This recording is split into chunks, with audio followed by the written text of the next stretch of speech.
Magandang umaga po sa bawat isa. Ito po naman ay tungkol po naman sa pagmamahal ng mga asawang lalaki sa kanilang mga asawang babae. At sinasabi po dito sa aklat ng Efeso chapter 5 sa verse 28 pababa. Gayon din naman, dapat mahalin ng mga lalaki ang kanilang asawa tulad ng sarili nilang katawan. Ang lalaking nagmamahal sa kanyang asawa ay nagmamahal sa kanyang sarili. Walang taong namumuhi sa sarili niyang katawan. Sa halip, ito'y kanyang pinapakain at inaalagaan tulad ng ginagawa ni Kristo sa Iglesia.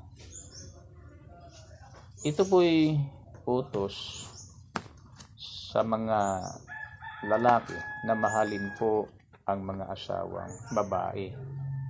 At sinasabi rin po dito sa Colossus chapter 3 verse 19, mga lalaki, mahalin ninyo ang inyong asawa at huwag kayong maging malupit sa kanila. At napakaliwanag naman po na ang utos sa ating mga lalaki, yung ating asawa ay atin pong mamahalin, aalagaan, at sinabi nga dito sa Efeso ay walang taong namumuhi sa sarili niyang katawan, sa halip ito'y kanyang pinapakain at inaalagaan. Yun pong ating mga asawa o yung ating asawa ay atin pong pakakainin at aalagaan. Yun po ay pagpapakita ng pagmamahal. At yun din po naman ang utos dito sa Colossus, mahalin ninyo ang inyong asawa. Okay, at huwag kayong maging malupit sa kanila. Yung pagmamahal ay kung ano yung gusto ng ating asawa na makabubuti at hindi naman ipagkakasala sa Diyos, ay atin silang susuportahan dahil yun ay pagpapakita po ng pagmamahal. Kaya nga maging mabait tayo sa kanila at sila'y ating suportahan sa kanilang mga pangangailangan, lalo na kung ito na may sa kanilang ikabubuti at di naman natin ipagkakasala sa Diyos, ay diibigay natin ang pagmamahal sa ating asawa. At yung sinasabi po dito sa unang Pedro chapter 3 verse 7, kayo namang mga lalaki, unawain ninyo at pakitunguhang mabuti ang inyong asawa, sapagkat sila'y mas mahina at sila'y kasama ninyong tatanggap ng buhay na kaloob ng Diyos. Gawin ninyo ito upang walang maging sagabal sa inyong mga panalangin. Ito po'y utos o uli ito sa atin na may mga asawa. Okay, sa ating asawa, ang utos, kayo namang mga lalaki, unawain ninyo at pakitunguhang mabuti ang inyong asawa. Yun pong utos sa atin, mahalin, alagaan, pakainin, unawain, pakitunguhang mabuti. Yan po'y napakagandang utos ng Diyos sa atin. At yung utos pong iyan, kapag ginagawa natin, ang sabi nga po dito, gawin ninyo ito upang walang maging sagabal sa inyong mga panalangin. Kaya't kapag atin pong namamahal yung ating asawa, napapakain natin sila po'y ating pinakikisamahan o pinakikitunguhan, yan po ay pagpapakita talaga ng pagsunod natin sa Diyos. At yan ay para din po sa atin.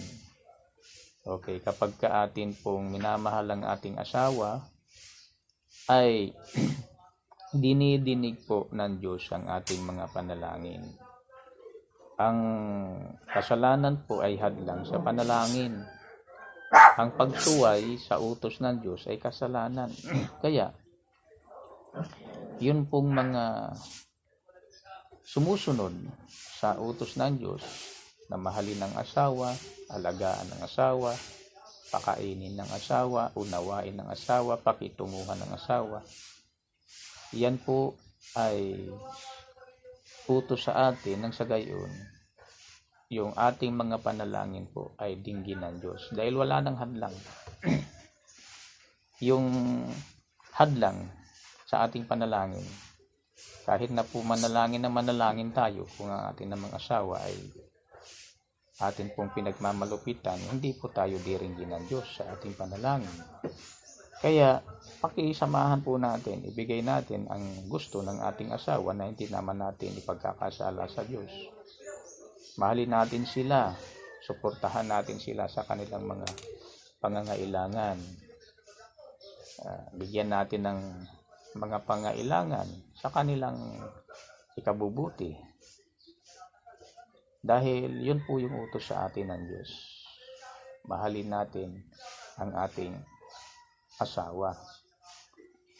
At mapapansin po naman natin kung ang ating asawa ay natutuwa sa atin o nalulugod sa atin sa mga suportang ibinibigay natin sa kanila. Pero kapag iyan po ay hindi natutuwa sa ating suporta na binibigay, ibig sabihin kulang pa po yung pagmamahal na ipinapakita natin sa ating asawa.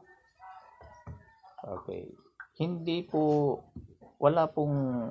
Wag po nating titingnan yung mga negative sa ating asawa, bagkus ang utos ng Diyos ang ating sundin. Mahalin natin sila, halagaan, pakainin, unawain, pakitunguhang mabuti.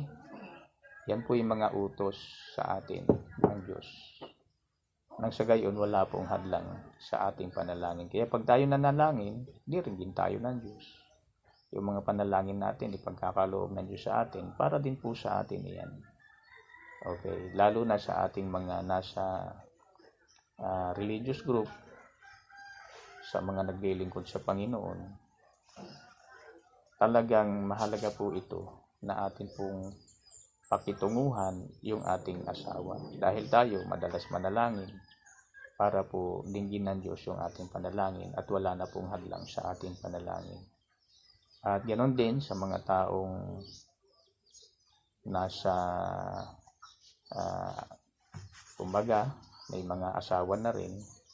Ito po ang prinsipyo ng ating Diyos, na mahalin po natin ang ating asawa. Yan po'y mahalaga sa ating buhay.